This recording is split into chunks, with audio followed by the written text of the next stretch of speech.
Pag-ampo alang sa mga panginahanglan. Kumutuo ka sa gahom sa mga pag-ampo, nan kini nga pag-ampo alang kanimo. Ug ipasa sad ni sa mga kinahanglan niini nga pag-ampo. Langit ng Amahan, mahigugmaon ka sa tanan. Ako nag-ampo alang sa mga pagpanginahanglan sa matag usa, sa matag panimalay, o matag pamilya nga anaa sa kalisdanan, anaa sa kalisod, labi na sa panginabuhian. Salamat, ikaw magatagbo sa ilahang pagpanginahanglan. Ikaw magapanalangin sa ilahang mga pangitaan, sa ilang mga pananom, sa ilang mga panarbaho, sa ilang mga negosyo, sa tanan nga ilang gihimo, nga diin sila nagkuha sa ilahang panginahanglan.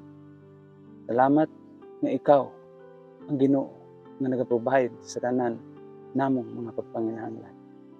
Salamat nga ikaw usab mag-aayo bisan sa mga naguba nga mga relasyon, labi na sa nagtiayon, labi na sa mga relasyon sa amahan ngadto sa anak, relasyon sa